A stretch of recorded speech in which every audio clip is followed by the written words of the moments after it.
Let's talk about the Cowboys. Yeah. What's the biggest problem with them, Stephen A? What's the deal? Well, for me, the fact that they're the Cowboys, I mean, they just find different ways to find a way to lose. I mean, this was Great it analysis. was just a native. But, I mean, you look at their secondary.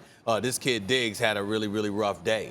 8 receptions for about over 100 yards. Gave up about 2 touchdowns, so he was in their secondary, and they were targeting him. They threw about 11 passes in his direction, and 8 of them were completed for what I mentioned. And so you've got that going on. Obviously, Tyler Lockett, he was open all day long. He had about 9 receptions for 100 yards and 3 touchdowns. DK Metcalf should have had 2 touchdowns if he wasn't playing around and messing up on a one-time where Diggs actually came from behind him and stripped him. So obviously that discounted the touchdown. That was an automatic touchdown as far as I was concerned.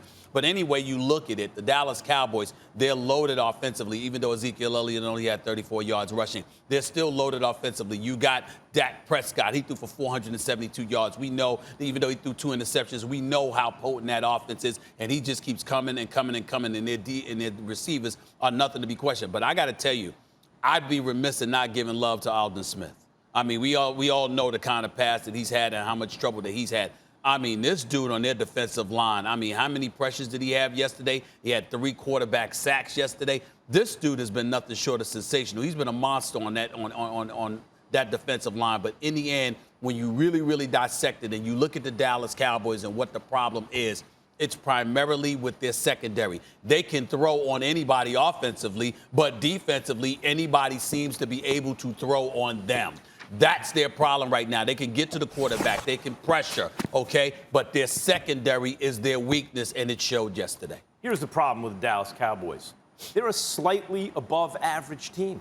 Not just now, but last year and the year before and the year before that. And you can go all the way back to 2010. They average 8.5 wins and 7.5 losses a season. They're a half game better than average. Year in and year out, it's something. And let me tell you why that is. Oh, they're bad. No, they don't have bad luck. Stop. Maybe we overrate their talent a little bit year in and year out because they get so much more press than everyone else. But I don't really think that's it either. This is what it is. Stephen Jones deserves to be commended because he was given his place. I don't want to hear about what he worked for. His daddy owns the team. That's why he has the job he has. That said, most people whose daddies just gave them something would not do as good a job as Stephen Jones. He deserves credit. In the most competitive football league in the world, with a salary cap and everything, he's able to consistently deliver a slightly above average product. That's not easy. I mean that seriously. And if that's good enough for the Cowboys, America's team, and I guess that's good enough, right?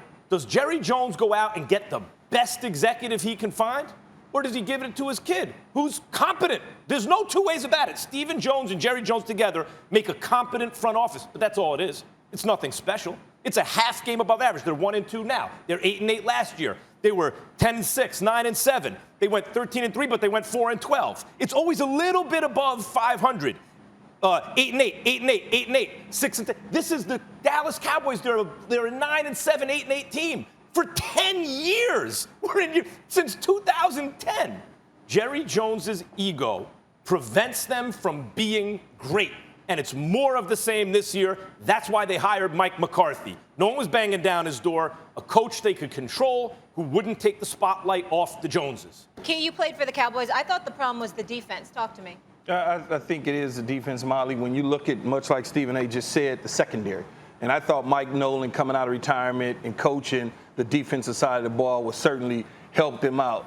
Stephen Jones, along with Will Clay, are the 2 kind of heads of the personnel department for the Cowboys. They've done a tremendous job in getting certain free agents, finding certain guys. They've done a tremendous job in drafting certain guys. But what they've yet to do is fill the vacancies in the secondary. That's been the problem for many years. You talk about their record over time. Yeah, they've been average at best. I think even though they're 1-2 this year, and it was an onside kick that got them that victory against Atlanta, as Stephen A. would say, some stupid, dumb, just some idiots. Atlanta just idiots, right? Idiots. You look at it, they were playing Seattle, guys. Y'all act like they was playing the Bengals or something. That was Seattle. That was the favorite in the MVP race right now, Russell Wilson. That is Pete Carroll, who has 2 Super Bowl appearances and a win. It's not like they was playing against chopped liver. And they offensively, they did everything you expected for them to do with Mike McCarthy's offense. Against the bad pass defense, though. It doesn't matter, though. Max, it doesn't matter. They took care of business second week in a row on the offensive side. That was one of their biggest problems a year ago, is what was Jason Garrett doing with the offense and Kellen Moore? They were struggling.